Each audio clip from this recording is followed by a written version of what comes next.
Alright, so with this one I'm going to go quite a bit more in depth into individualized specs, including specific heroes, etc., etc., etc. At the end of this one will probably be a little bit longer since I'm going to cover the three primary specs. I'm also going to go into joining rallies and stuff. Hope you guys can follow it. If you have any questions, you can message me on Discord or in-game. So we're going to start off with my primary spec, which I have not quite filled all the way out. My primary spec is, of course, fighter spec, which means I have more fighter than anything else. I also have my heroes that are set for fighters, which, as you can see, everything that I have is there to boost my fighters. Unfortunately, when I'm leading a rally, this does not actually help everybody else in the rally unless they are also fighter spec and not sending any heroes at all. These are the primary heroes that I have right now that have the top boosts for fighter. Some heroes don't have any boosts at all. Others have for other specs. I have not done one for vehicle simply because it sucks. I know some players have a troop, which is what genetics typically has, is all troop power, and that's a pretty good build. That's my secondary build that I will show you in a few minutes. You find out what your heroes are by going into heroes,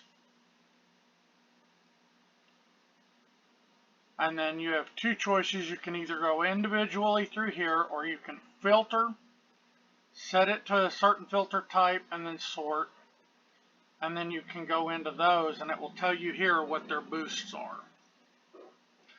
For instance, my Ulrich is a +2, and he gives me 32% to each of my fighters' stats. He also deals a nice little boost damage from troop attack. Some in each category that will show up under filter for that are not just for that one. For instance, Myers here shows up as a fighter spec hero. However, if you come into his troop skills, you'll see that he is actually a troop spec. He does plus bonuses to all troops, not just fighter. Zephyr is just a fighter base. Sejong is just a fighter base. Sanguine is just a fighter base. Che Seyun, I guess how you say it, is also a troop. Devana is a troop. Noct, who is actually one of my favorite heroes right now, because I have him unlocked all the way up to +5. So he gives me a really nice boost here and here in my damage output. And then Barbie and the other girl. I pretty much stopped with Barbie because I have my 5 heroes that I use that are already well higher than her. I did unlock hers because of the food gathering. And then Queenie, I have not progressed very far. I pretty much unlocked her for the food output is pretty much it. You go into each different spec and it will show you the different heroes. Keep in mind, I do not have all of the heroes as I don't spend much money. As you can see, I don't have any of the rare heroes really. And those are pretty nice as well. For shooter spec, you have these basic ones. It's the same thing for rider. You'll have basic ones there. I can actually tell you, because I've made a list, the troop-based heroes are Mayor, Che Seyun, Devana, Rakim, Marlowe, and Mars all give a percentage to troop stat instead of percentage to a single troop. Ulrich, Seyun, Sanguine, Noct, Barbie, and Queenie all give fighter-specific boosts. Ephraim, Griffin, Hartwell, Bard, Malcolm, and Amber all give shooter-specific boosts. And Fox, Rain, Dom, Doc Gray, Percival, and Maverick all give rider-specific boosts.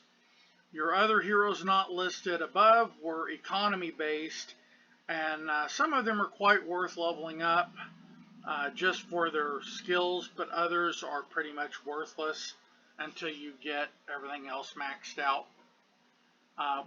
Basically, what this means is whatever troop type you're going to go heavy on, you need to work on ranking up and leveling up. And ranking up is getting the pluses, and leveling up means unlocking all of its troop abilities, as well as your actual gear, maintaining a heavy focus on your specific troop stat. Your chips need to focus on your primary troop stat. Your modules need to focus on your primary troop stat. And your cubes, you really can't because it's pretty much jumbled all the way across. This also means that you need to focus on ranking up your bioenhancers for that specific troop type. Like this is all troop boosts. This one is shooter attack. This one is fighter attack, which is why I have it at +3. So on and so forth. If you want to be pretty much a general across the board where it doesn't really matter, you're not going to be super great unless you spend a lot of money like Jen does. You can stick with just troop-based stats and pretty much equalizing all of your gear and everything. Specific stats, if you want to excel without spending a bunch of money, you really need to get a specific build and pretty much concentrate on getting that build maxed and then going out into a secondary, which for most people I'd recommend either shooter or rider as your primary, and then the other one as your secondary. We have a ton of players that do fighter, some of which do not have the gear or heroes ranked up to back it up. If you switch over to one of the DPS specs, you'll bring a lot more to the Alliance. The next thing I want to cover is rallies. If we are doing damage-based rallies, you have two choices. You can either send troop type the same as whoever the rally leader is, or in Jen's case, you can send whatever you want. Just do not send any heroes. That way you'll benefit from his heroes or the rally leader's heroes on your troop type. The second option is to check the rally, see what the rally leader's troop spec is, and then go with either a shooter spec or a rider spec with the corresponding heroes. If you want to maximize damage, we need at least one fighter, one shooter, one rider, and one troop based in each rally. I have done quite a bit of testing over the last week, and the max damage that I have seen out of any singular rally was when I had all 4 specs. Fortunately, it was when I had somebody that was a troop-based join, because I don't know very many people that are troop-based, and so they sent as a troop-based and sent all 3 troop types. It's complicated, it takes paying attention, and it means really knowing what you are doing as well as what the rally leader is doing. It means reading Alliance chat and following what is requested. Once again, this is to cover all specs, boosts, and damage outputs.